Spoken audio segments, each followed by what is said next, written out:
Hello and welcome to the first episode of McLean Talks Movies. I am Andrew McLean, and on this podcast I will talk all things movie related. I will review movies, talk about movie news, and bring on guests to discuss movies. Why am I doing this show? Well, I watch a lot of movie related podcasts, and I thought it would be fun to start my own.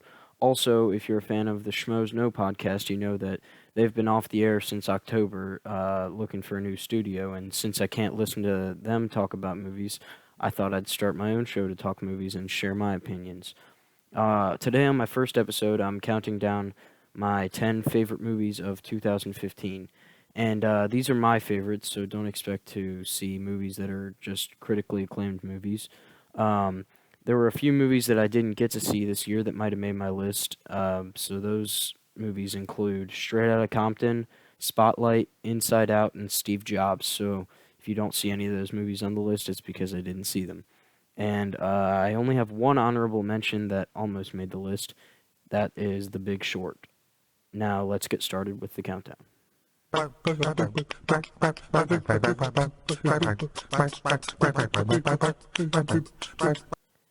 The number 10 film on my list is The Hateful Eight. This was the 8th film from Quentin Tarantino, who is my favorite director.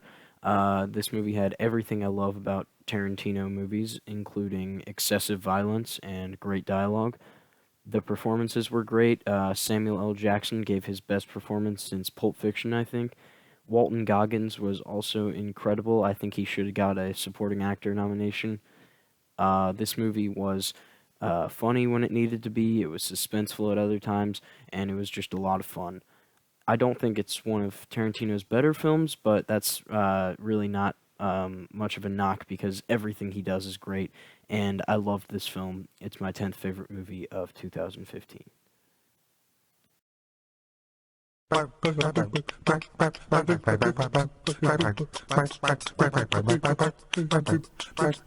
My ninth favorite movie of 2015 is The Martian. Matt Damon gave a great performance, acting alone for the most of the movie, and it was a good return to form for Ridley Scott as a director. This movie also had a great supporting cast of the team on Earth that was trying to bring home Matt Damon's character, including Chiwetel Ejiofor, Jeff Daniels, Donald Glover played this great nerdy scientist, and Ned Stark himself, Sean Bean. Come on, that's awesome.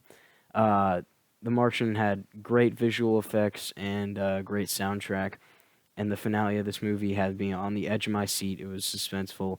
Once again, my ninth favorite movie of 2015 is the Matt Damon space movie, The Martian.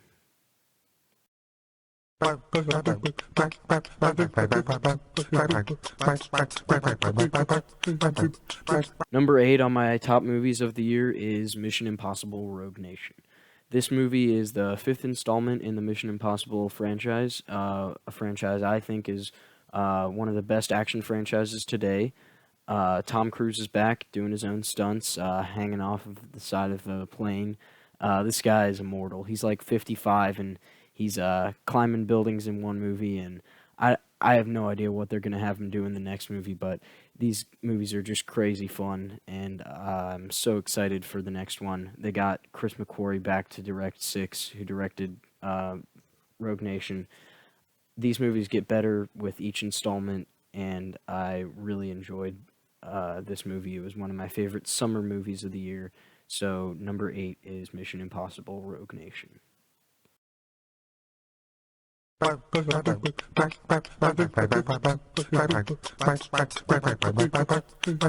Number 7 is Avengers Age of Ultron.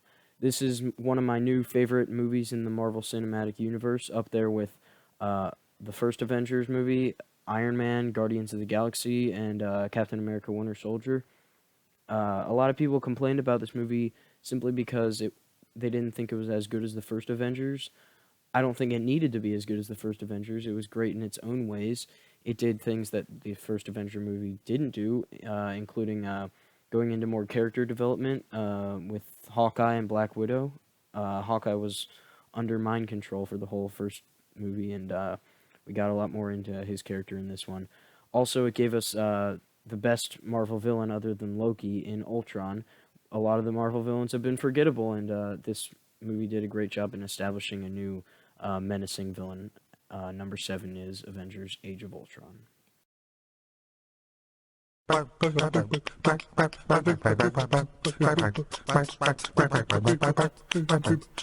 Number 6, Kingsman: The Secret Service.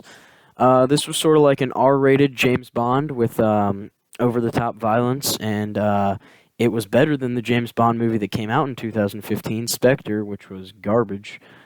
Taron Egerton, the kid in this movie, is great. I am looking forward to seeing him in other movies. I kind of want him to be the new Han Solo. I'll have to hear his American accent first, though. I would love to see sequels to this movie. This was such a great, fun, new action movie that has the potential to turn into a franchise. Samuel L. Jackson is great as the villain. You get over his lisp because you're having so much fun with this movie. So, number 6 is Kingsman: The Secret Service. My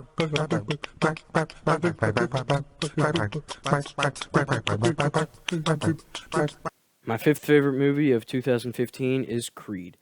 Creed brought us back into the universe of Rocky Balboa. It was in many ways an homage to the original Rocky movie, one of my favorite movies.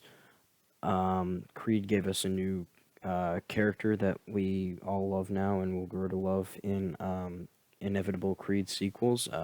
Of course, I'm talking about Michael B. Jordan's character, Adonis Johnson, or Adonis Creed. I hope Ryan Coogler directs the sequels because this movie was wonderfully directed. The fight sequences are some of the best I've seen in any fighting movie. Sylvester Stallone is incredible in this movie. He's probably going to win the Oscar for Best Supporting Actor. And this movie is just really inspirational and great for anyone. Everyone can enjoy this movie. Number 5 is Creed.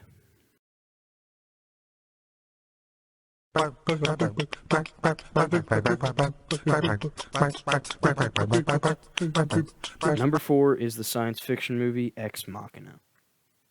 Ex Machina consists of a very small cast. The majority of the movie is centered around 3 characters played by Oscar Isaac, Donald Gleason, and Alicia Vikander.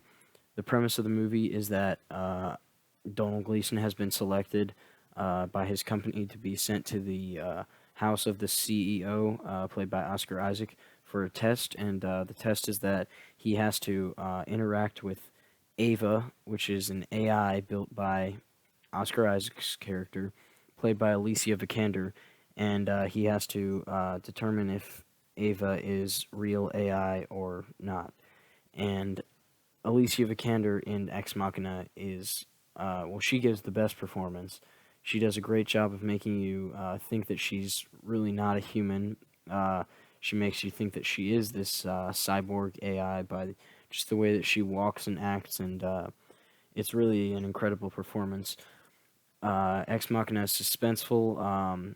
It has you wondering who to trust because there's a lot of shady stuff going on at this lab. It's a great thriller. It's really original. I haven't seen anything like this in a while.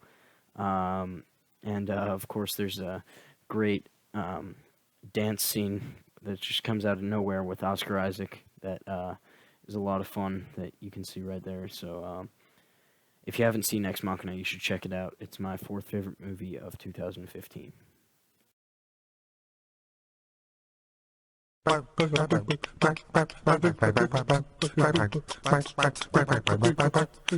Number 3 is The Revenant. The Revenant is the new movie from director Alejandro Gonzalez Iñárritu. He directed last year's Best Picture winner, Birdman, and I think The Revenant will be this year's Best Picture winner because it's so good in so many ways. It's probably the best movie of the year, but for personal reasons, I can't put it over the next two movies on my list. But I think the critics will like it best. Tom Hardy gives what is easily his best performance in this movie. Uh, Leo, of course, in The Revenant is great, as he always is. I don't know if it's his best performance, but I think he might finally win an Oscar this year. It's a great physical performance, and he sleeps in a horse. This movie, The Revenant, is one of the most beautiful movies I've seen. Definitely the best looking movie of the year with the landscapes they used and all natural light. This movie looks incredible. It should win the cinematography Oscar. And I really don't have any problems with this movie at all. I guess one flaw might be that there's really no female characters.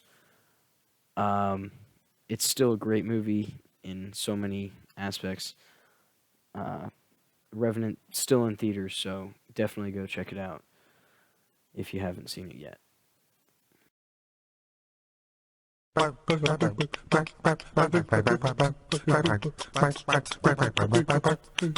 Number two is Star Wars: The Force Awakens. This movie delivered in every way that it needed to. It was everything that I wanted and hoped it would be. We're finally back in a galaxy far, far away. Um, it's so much better than the prequels. Not better than the original trilogy, but it doesn't have to be. It's similar to what I said about Avengers. It's great in its own ways. Harrison Ford's back, and he really is Han Solo again. Unlike in Indiana Jones 4, where he was just kind of a grumpy old dude, he's really into this role again, and you know that it's Han Solo. Adam Driver gave a great performance. I love the new Kylo Ren voice. People complain about how he's not strong enough as of a villain, but I think he'll grow as a villain, and I don't think he should just be really strong from the beginning. Um, I could talk about this movie for so long. I saw it 3 times in theaters. I won't spoil anything, but if you haven't seen this movie yet, what the hell is wrong with you? Go see Star Wars. Um, I mean, the new actors really delivered. That was my biggest worry about this movie. But all 4 of the main characters, I guess, were great. It's very much an homage to A New Hope, but um, a lot of it's original also. Um, Visual effects are great, and I cannot wait for episode 8. So, number 2, unfortunately not number 1 as I wanted it to be, is Star Wars.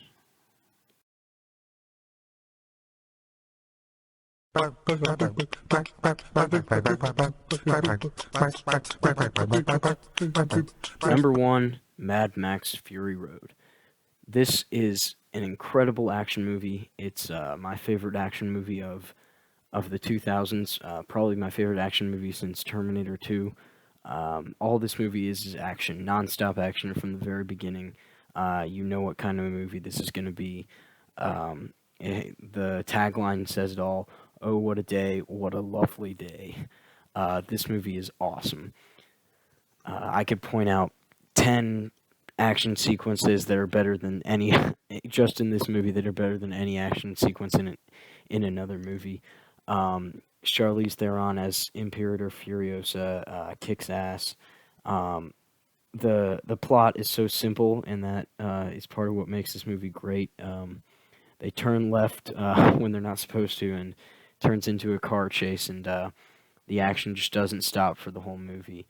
The War Boys are crazy. You gotta love the War Boys spray painting their mouths silver and yelling "Witness me" before sacrificing themselves and blowing stuff up. All the stunts and explosions are real in this movie. They did all practical effects in this landscape in Namibia, I think it is, and the guy with the flamethrower guitar.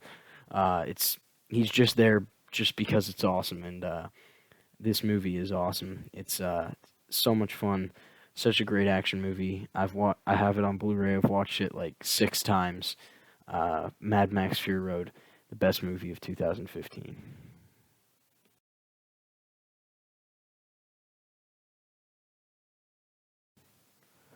I want to thank you for watching. Please leave comments letting me know what you'd like to see me talk about in future videos, and what you liked and didn't like about this video. Did you hate the song? Too bad, it's staying. And let me know what your favorite movies of the year were.